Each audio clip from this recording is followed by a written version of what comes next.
sanitation, food security, and nutrition. We ensured the continuity of our water management projects in the Plata Basin and worked with governments and partners in the design of an investment portfolio valued at $90 million. Additionally, the Energy and Climate Partnership of the Americas continued to share relevant best practices and responses to the pandemic on energy and air quality. These few examples indicate our collective impact.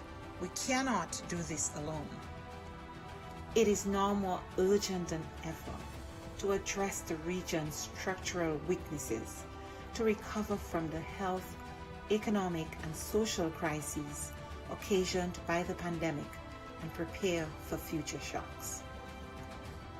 It is imperative that we work together as we risk losing recent development gains and seeing millions fall back into poverty. It is time for the region to redirect course and pursue a more sustainable, resilient, and equitable future for all. We are in this together. But the resilience building agenda is too big for any one stakeholder to address acting alone, and simply bringing together stakeholders, whether at the national, subnational, regional, or global level, is not enough.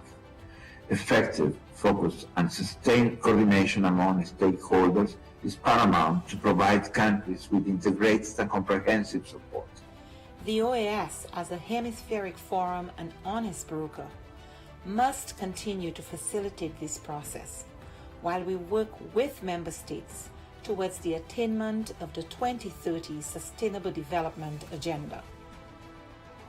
Cooperation, collaboration, and partnerships that include all actors strengthen us, enabling us to be more than the sum of our parts. We can and we must work together. The future of our region depends on it.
Me and my kids have been there for over an year right now.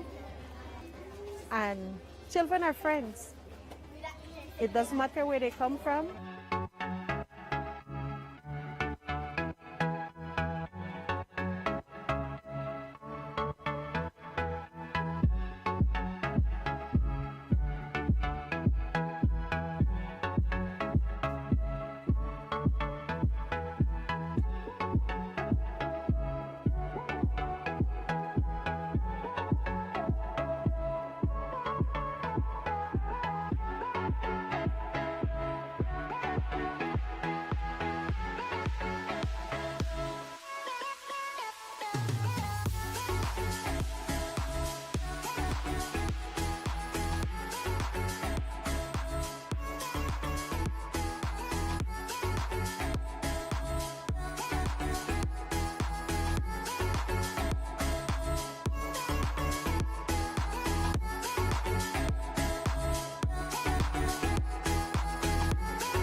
Nosotros estamos en una zona netamente selváticas. La línea de adyacencia va desde el norte hasta el sur, va desde Modesto Méndez hasta Aguas Turbias, tanto en el norte como en el sur. Esta línea tiene 215 kilómetros de extensión.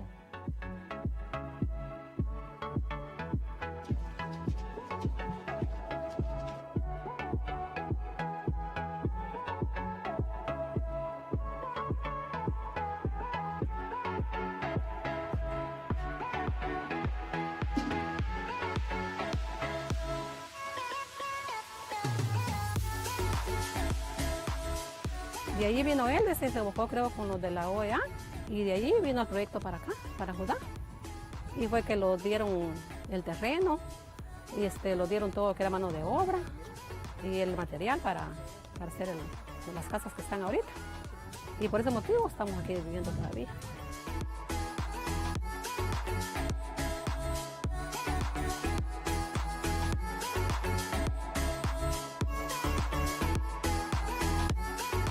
La misión continúa trabajando en la implementación de medidas de fomento de la confianza mientras aguarda el resultado del reclamo que está atendiendo la Corte Internacional de Justicia por la disputa marítima, territorial e insular.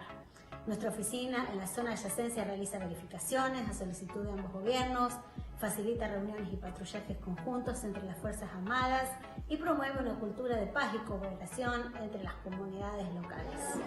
Children will be children and they have harmony. They don't see each other as a different country, but they see each other that they're growing together.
Bueno, la CIM tiene una agenda enorme en el tema de democracia y de liderazgos.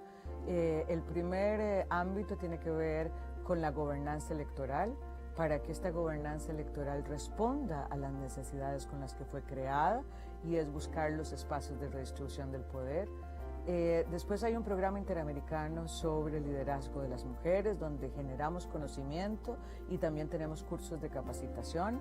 Hay un poderoso curso que ha llegado a más de 1000 mujeres con más de 15 ediciones, que es para candidatas electorales, en las cuales conversamos con ellas, pero también nos ponemos en una agenda de solidaridad y articulación y alianzas entre las mujeres, a pesar de las múltiples diferencias ideológicas o de partidos políticos.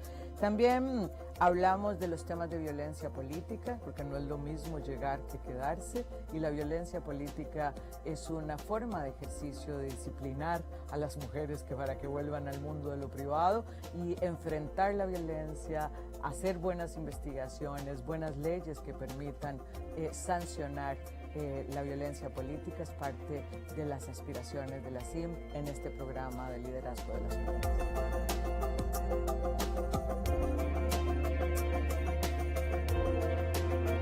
La aspiración histórica de las mujeres es estar en el mundo de lo público, que nuestro trabajo sea remunerado y que tenga un reconocimiento. COVID ha puesto en evidencia una profundización de las brechas existentes para el logro de este objetivo. Estas brechas existentes ahora dan cuenta de que podríamos tener un rezago de más de 2 décadas en el mundo laboral, que el cierre de brechas que se previó que podía tardar 100 años en cerrarse, ahora se habla de 135 años para cerrar la brecha entre los hombres y las mujeres.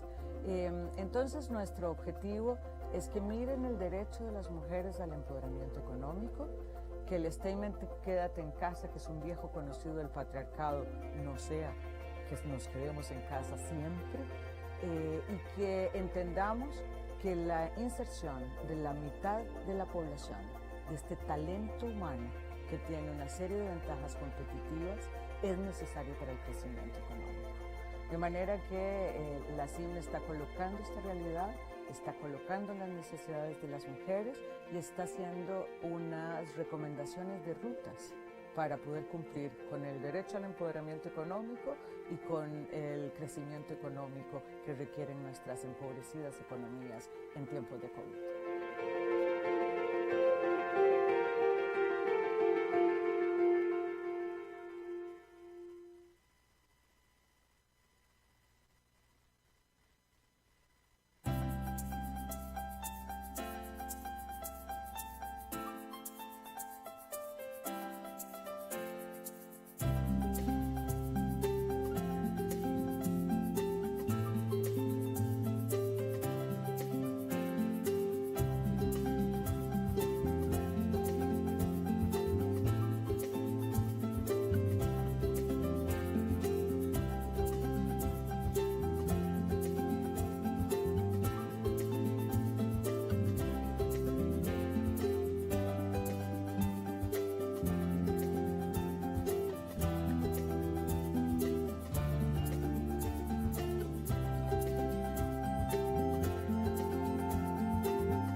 Esta organización es el guardián regional en defensa de la democracia, la libertad y los derechos humanos.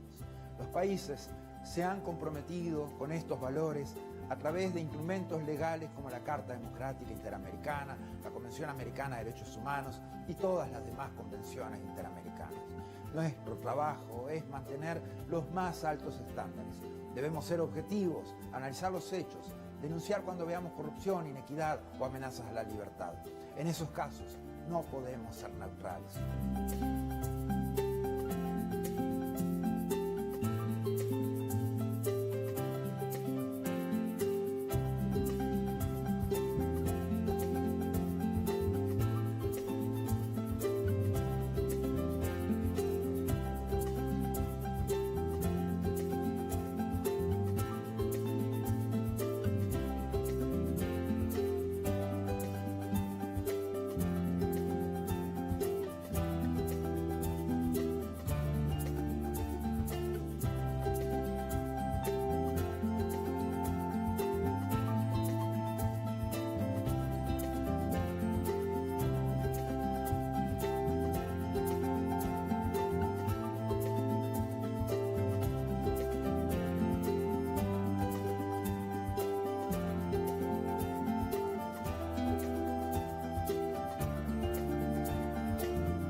More than 100 years since the inauguration of this building, the OAS headquarters, our institution still brings together the peoples of the Americas to address our responsibilities as a partnership of nations.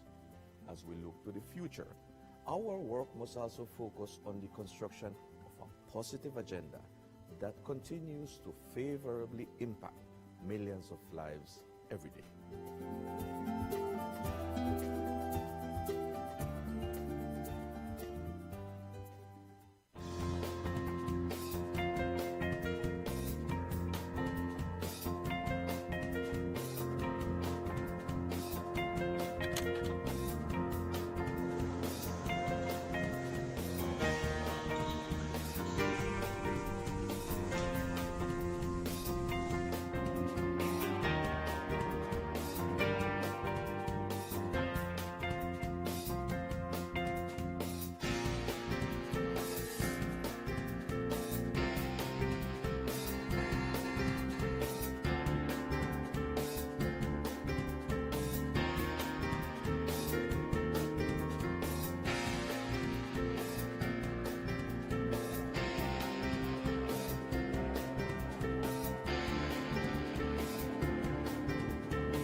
The COVID-19 pandemic brought unprecedented challenges to our member states and the people we serve.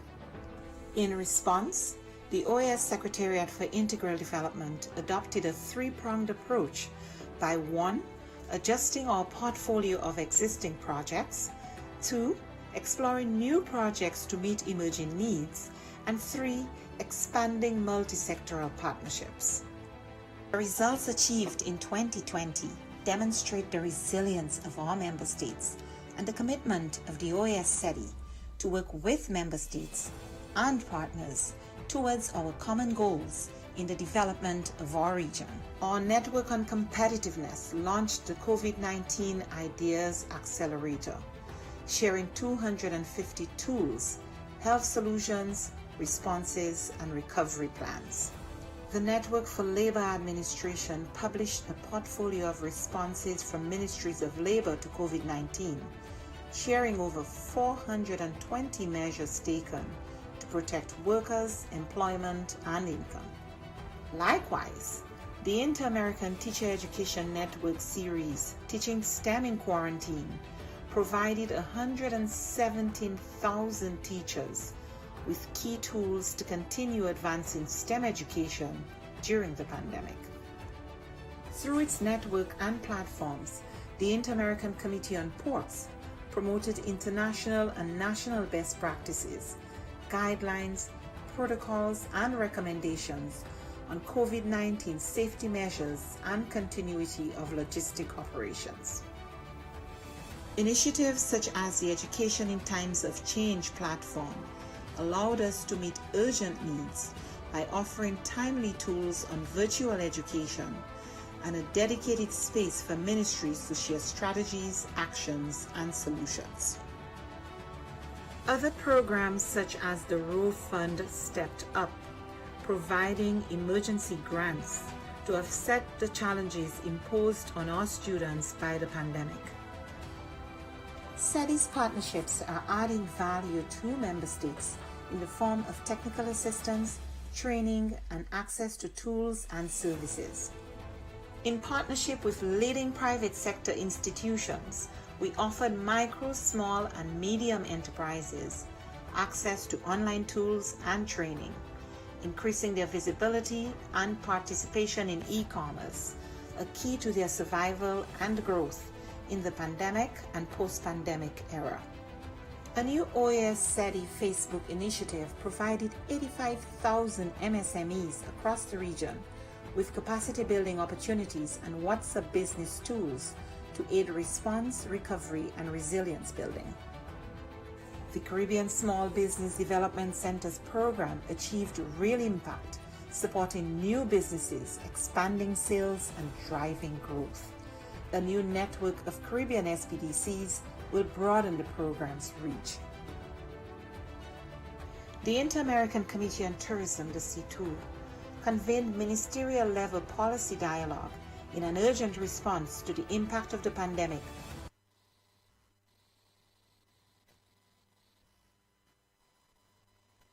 video this morning. Connected so far, we have the following delegations: Belize, Canada, Chile, Costa Rica, Dominica, Ecuador, El Salvador, the United States, Grenada, Guatemala, Guyana, Haiti, Honduras, Nicaragua, Panama, Peru, the Dominican Republic, St. Kitts and Nevis, St. Lucia, St. Vincent and the Grenadines, Trinidad and Tobago, and Venezuela. We have quorum, Mr. Chairman. Thank you. Thank you very much, ASG Mendes. Good morning, all. I am pleased to call to order this protocolary meeting of the Permanent Council, convened to receive the Prime Minister of the Federation of St. Kitts and Nevis, His Excellency, Dr. the Honorable Timothy Harris. The order of business for which we hereby adopt is adopted. Your Excellency, Prime Minister of the Federation of St. Kitts and Nevis, the Honorable Minister Mark Brantley, Minister of Foreign Affairs and Aviation, distinguished permanent and alternate representatives, Mr. Loyal Magro, Secretary General, Mr. Nestor Mendes, Assistant Secretary General, distinguished permanent observers, ladies and gentlemen. It is my honor as permanent representative of St. Kitts and Nevis and chair of the Permanent Council of the Organization of American States to warmly welcome the Prime Minister of the Federation of St. Kitts and Nevis, His Excellency Dr. Timothy Harris. Honorable Prime Minister, the Permanent Council of the Organization of American States extends to you a fraternal greeting in solidarity as fellow nations of this hemisphere. We welcome you with respect and appreciation in this hemispheric organization, wherein our governments pursue the shared aim of strengthening democracy, promoting and protecting human rights, advancing integral development, and multidimensional security. In keeping with the order of business of this protocol meeting, I am pleased to offer the floor to the Secretary General of the Organization of American States, Louis Malgro. Mr. Secretary, you have the floor, please. Thank you, Mr. Chairman. It's a great pleasure to be with you today and to receive your Prime Minister Harris. Excellency Prime Minister Harris, good morning, Honorable Prime Minister. I am deeply honored to welcome you to this virtual Hall of the Americas. And since you are joining us so early in the year, I extend my best wishes for a happy, healthy, and productive new year. Allow me at the outset to congratulate you on your stellar stewardship of your country during this critical moment of the pandemic, which has been so challenging for so many of us. I joined the Pan American Health Organization in commending you in the success of your vaccine rollout, which has resulted in nearly 80% of your citizens vaccinated and only 28 deaths reported as of January 2022. According to the IMF, St. Kitts and Nevis entered the COVID-19 pandemic in a position of fiscal strength and project a 10% GDP growth for St. Kitts and Nevis in 2022, dependent on a strong tourism recovery. And so I commend you and your government for these achievements. Congratulations also on your designation as the 2021 Person of the Year by the St. Kitts and Nevis Observer. I further commend the government of St. Kitts and Nevis for putting forward the timely theme of resilience during its tenure as chair of the Permanent Council over the next 3 months.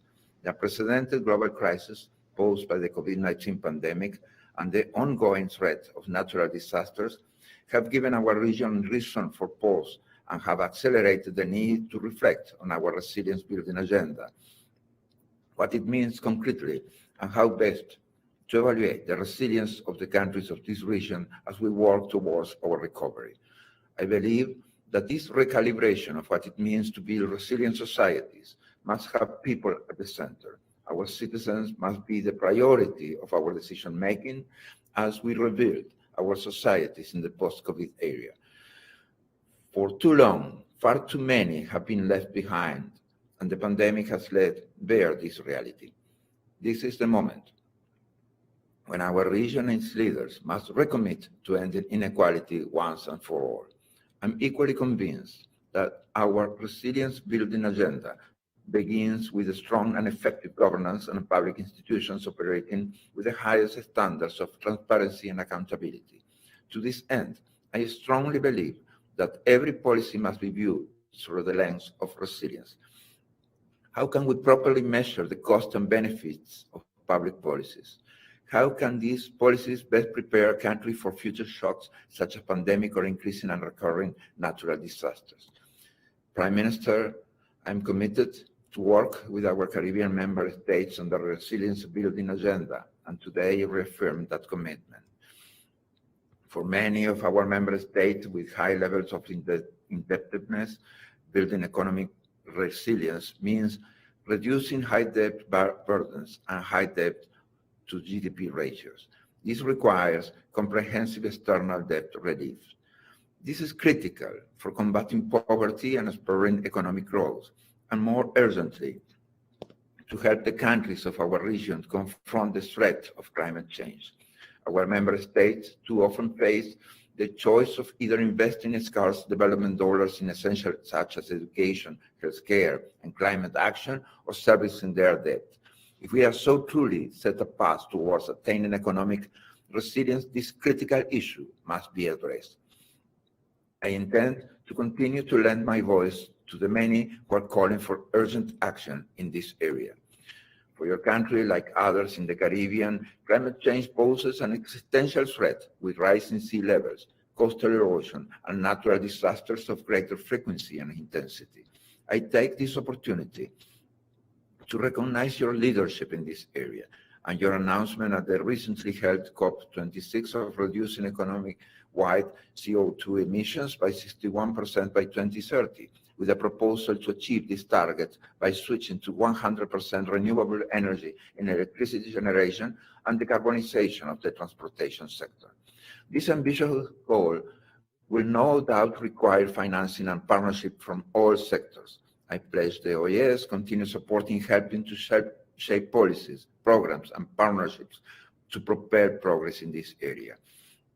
In February, the OAS will convene the ministers of energy of the region together with the private sector within the context of the Energy and Climate Partnership of the Americas to continue to advance our work in this regard. Going forward, the OAS will expand our work in innovation and technology to include training and capacity building on climate-related skills through the recently launched Youth Academy on transformative technology, as well as the ongoing human development programs. In 2022, we will accelerate our work to strengthen post-disaster business continuity in the tourism sector in the partnership with the Caribbean Tourism Organization, the Caribbean Hotel Tourism Association, the University of the West Indies, and the Caribbean Disaster Emergency Management Agency. In our quest to ensure inclusive economic recovery, the OAS will begin a new project in the countries of the OECCS on women's economic empowerment geared towards advancing women's participation in the growing virtual economy, which will support your government's diligent efforts to promote women's autonomy and gender equality. These are just some of the ways in which the OAS intends to work with your government to help build the resilience to future shocks. In closing, I again express my deep appreciation for the ongoing friendship between St. Kitts and Nevis and the member state of the OAS. At this critical time in history, international cooperation is more important than ever. The need to secure a strategic cooperation that can ensure win-win solutions to our common challenges is fundamental to our recovery. Your presence here today signals your country's commitment to multilateral cooperation and collaboration. We thank you for taking the time to be with us today, and we look forward to joining hands with you, ensuring that as we recover from this pandemic, every citizen is afforded the opportunity to realize their full potential, understanding that governance and resilience is about our people. Thank you, Mr. Prime Minister. Thank you, Mr. Chairman.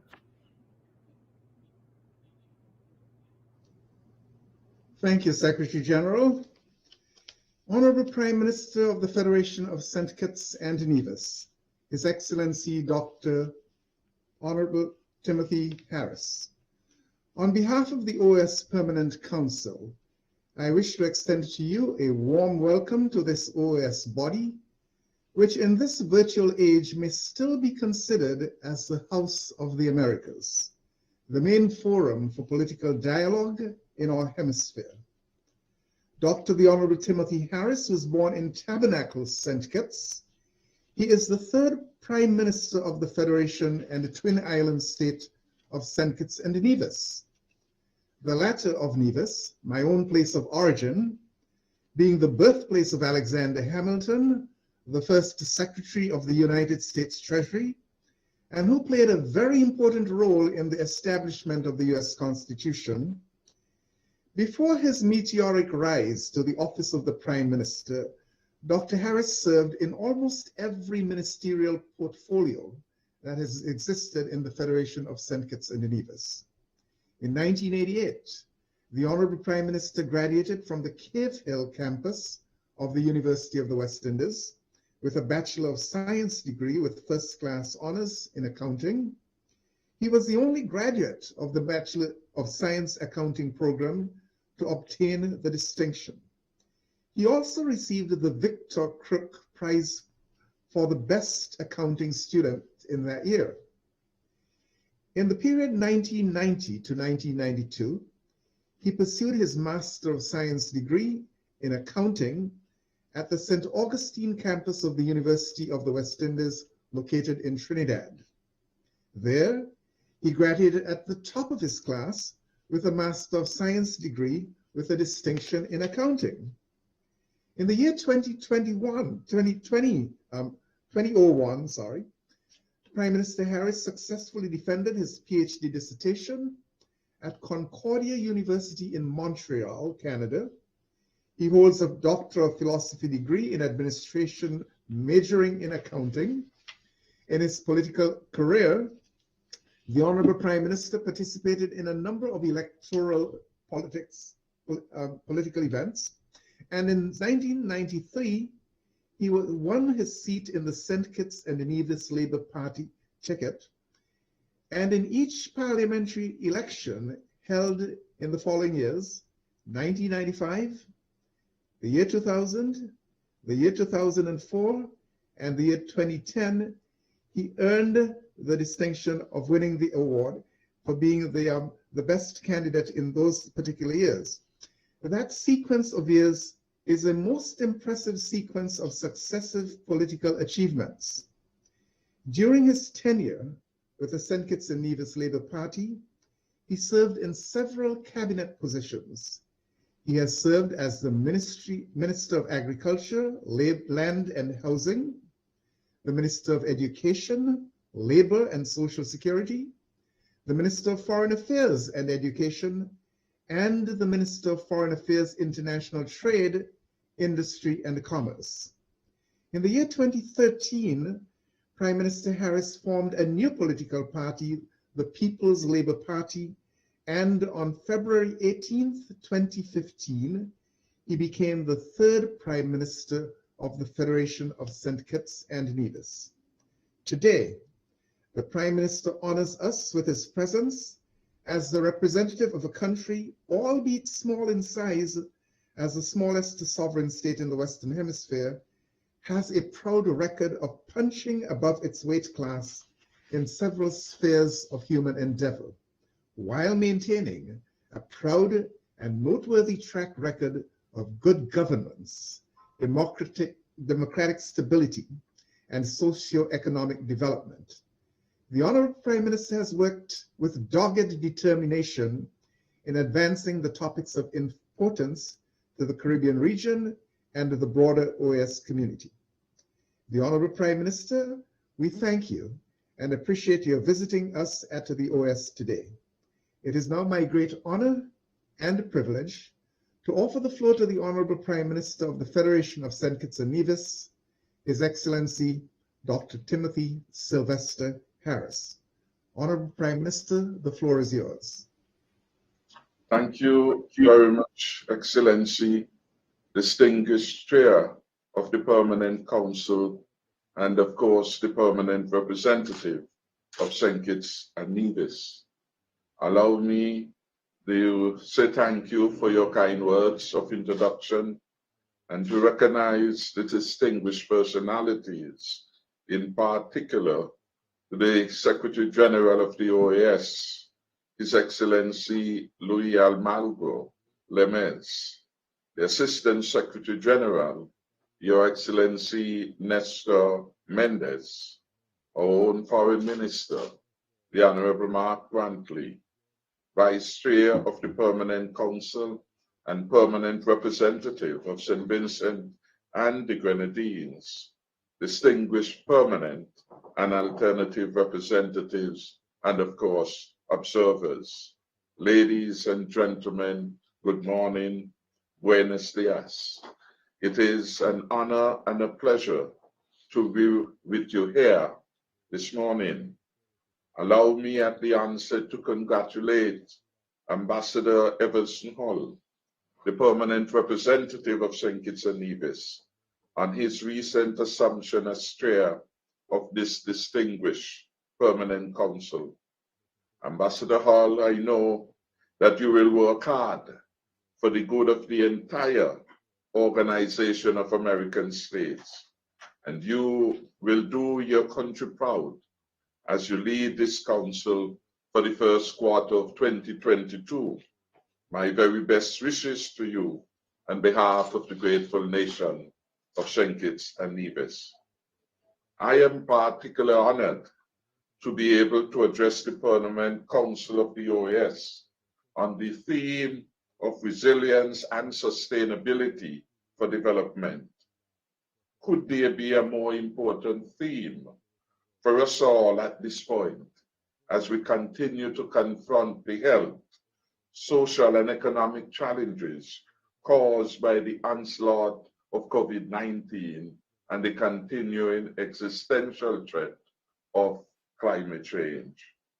I join you today to underline my country's unwavering commitment to the OAS and the role it continues to play in seeking solutions to the socioeconomic challenges which confront our hemisphere.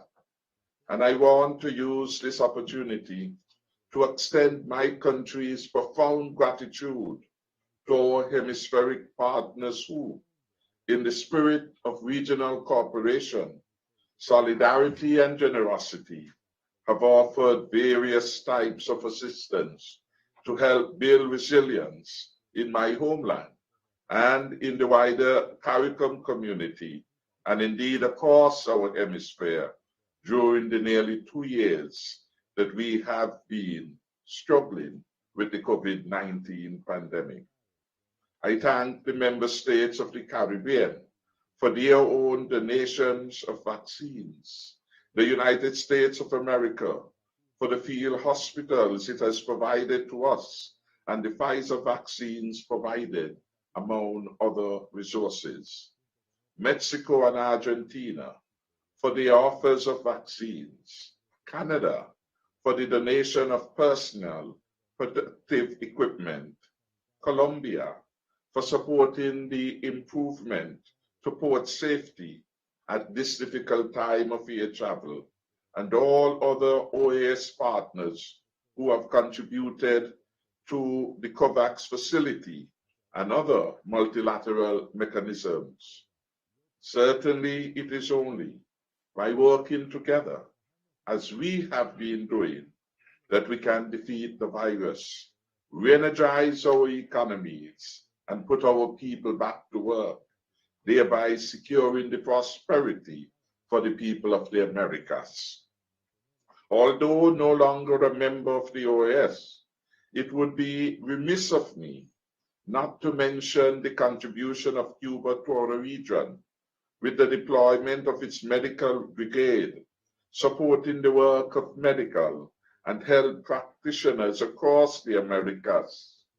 We owe them a debt of gratitude for their unwavering support to many countries in Latin America and the Caribbean, despite their own prevailing socioeconomic challenges.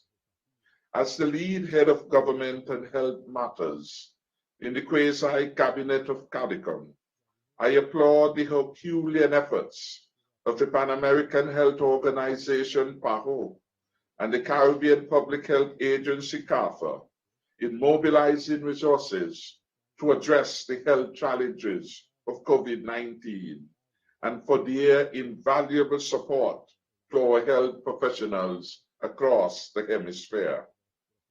The recent surge in infections, in hospitalizations, deaths, and the prevailing vaccine hesitancy across the hemisphere remain matters of great concern. More broadly, the World Health Organization has put vaccine hesitancy as one of the top threats to public health globally. As we continue to battle with new variants, it is important that we come together as a family of Western Hemispheric sovereign states, bound together in a spirit of brotherly love, as we redouble our collaborative efforts to strengthen our economies so that we can adequately meet the challenges of increasing global health threats and be better able to safeguard our region. Excellencies, the past 2 years have been particularly difficult for our people across the hemisphere, as the convergence of crises has generated unprecedented shocks to our lives and livelihoods, and simultaneously thwarted our growth and development agenda. For the fragile economies of our CARICOM region, we are also confronted with the devastating effects of climate change, limited access to concessionary financing, the risking of correspondent banking services, the escalating costs of food and commodities, and growing supply chain issues. This pandemic has undoubtedly exposed the weaknesses of our global health and socioeconomic architecture, and it further underscores that our countries cannot operate as if it were business as usual. We must take collective and decisive action now to build more resilient and sustainable economies for future generations. For small island developing states striving to coexist with the virus while protecting our already fragile economies, there are 4 facets of resilience that merit consideration in the pursuit of a robust and sustainable recovery. These, in my view, are economic resilience, environmental resilience, social resilience, and disaster resilience. Although we often conveniently find it necessary to identify resilience as a national mission or objective, it is by no means sufficient. There are no historical units of measure that allow us to know how resilient we were 40 years ago, how resilient we are today, and the level of resilience that we aspire to achieve 5 to 10 years into the future. Indeed, there is no acceptable composite index of resilience. But all is not lost. There are readily available and universally accepted underlying forces that are measurable, that can be monitored carefully to assess our vulnerability to exogenous forces. If we fail to recognize the significance of these forces, and if we fail to develop and put in place performance measures that monitor our progress, we will likely find ourselves in the same place that we were 20 or 30 years ago, with unacceptably high rates of unemployment, low rates of income and growth, and attendant high rates of poverty in the hemisphere, propelling a massive human capital flight as our best and brightest head for the exits in search of better alternative opportunities or the so-called greener pastures. Economic resilience, in my view, can be improved through expansionary monetary and fiscal policies. And we have seen some of this happening in the United States of America, in Europe, and elsewhere. In my experience and the experience of St. Kitts and Nevis, lower personal and corporate tax rates, lower interest rates, lower debt-to-GDP ratios, and increased levels of foreign direct investments are critical to our economic development and indeed our economic resilience. We have also found that those policies and measures are disproportionately positive for the least wealthy among us. That is, these policies and measures are disproportionately negative for the least wealthy among us, propelling the entire country forward together. We have, in a manner of speaking, to adopt the slogan of the OAS, more rights for more people, while offering performance measures that allow us to evaluate our economic performance and resilience. The chair, our ambassador and permanent representative, gave a review of the standing of St. Kitts and Nevis, but allowed me, as the Prime Minister of this my beloved country, to report that St. Kitts and Nevis has performed well on a number of economic performance scorecards that we monitor closely.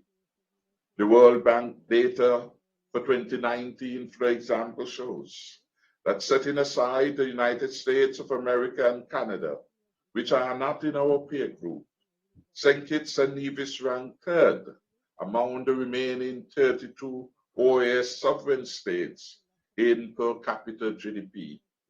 Only the Bahamas and Panama were higher.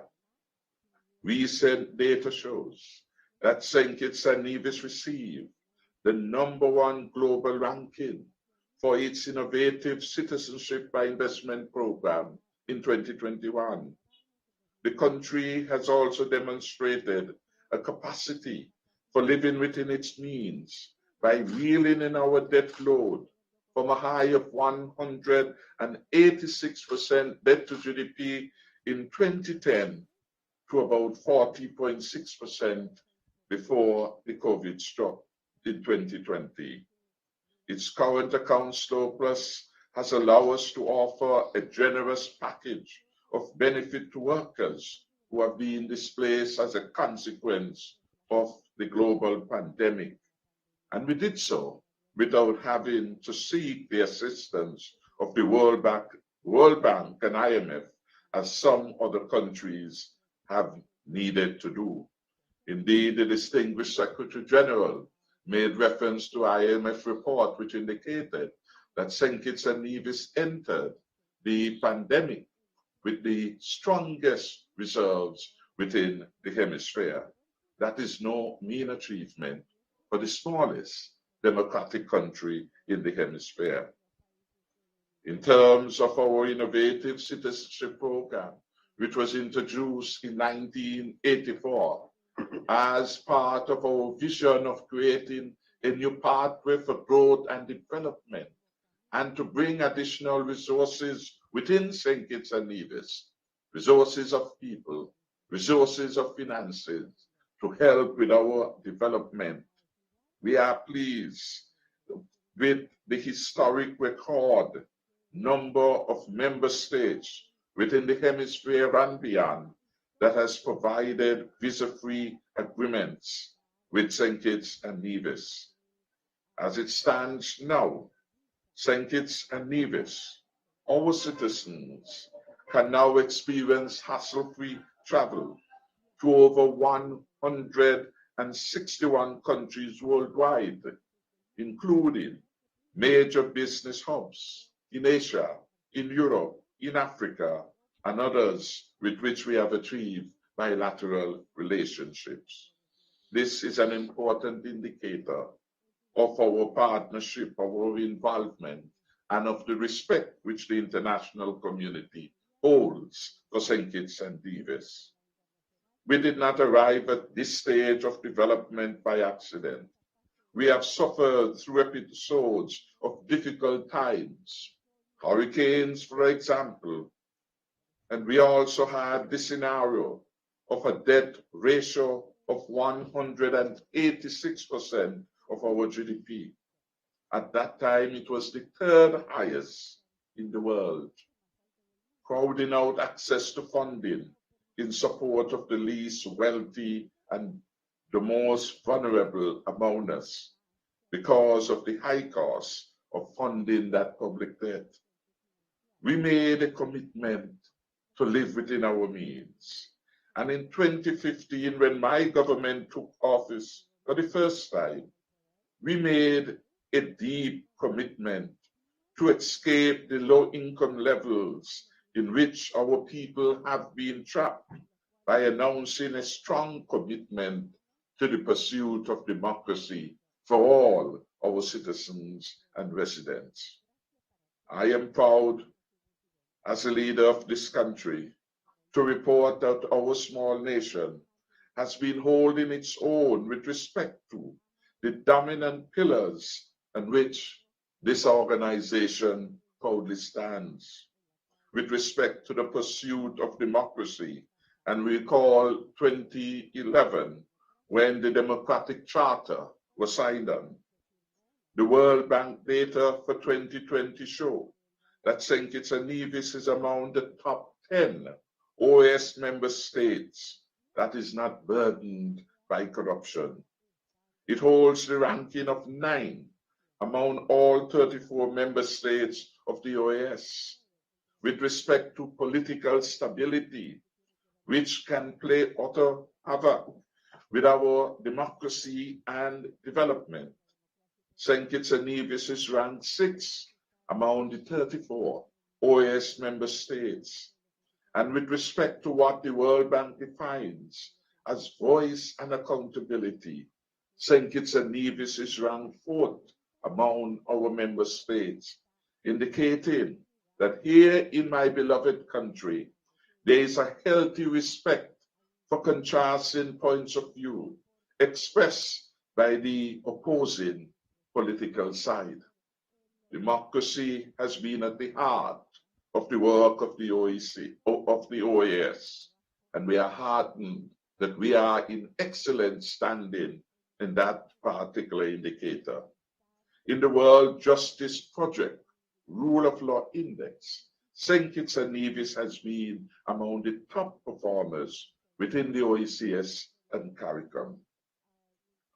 I want to return to the theme of climate change, and again to ask that we do not allow the passionate plea from my fellow CARICOM heads of government at the recently concluded COP26 to fall on deaf ears. Let it challenge all of us to make a difference to our own daily efforts, creating a safer environment to live and prosper. Climate change stymies our economic development and give rise to migration issues and other related challenges. Climate change, which the Secretary General reminds us represents an existential threat to all of us, but more particularly small island states, is destroying the conditions for life and well-being with record heat, worsening hurricanes, floods, sea level rises. Some have argued that COVID-19, that climate change is a bigger challenge than COVID-19. We must work assiduously to fulfill our pledges to adapt to and mitigate its effects, including more resilient health facilities. And here I take the opportunity to commend the PAHO Smart Hospital Program as best in adaptation. Finally, in conclusion, poverty, transnational crime, inequality, social exclusion, all are exacerbated by the pandemic, and they are threats to the democracies of the OAS. As the OAS works towards renewal in our region, we need to address these multidimensional challenges with a multidimensional approach. This requires an OAS that is adaptable and fit for purpose. I thank you.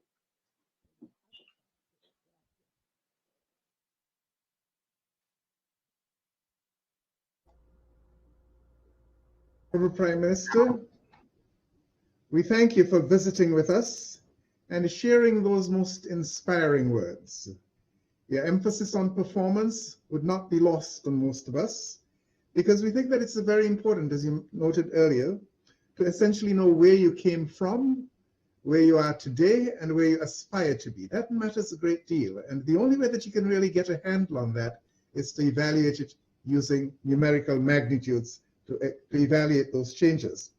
So those words would serve to inspire and motivate us as we seek, during this pandemic episode, to wrestle with the challenges and obstacles that stand in our path. For this, we are eternally grateful.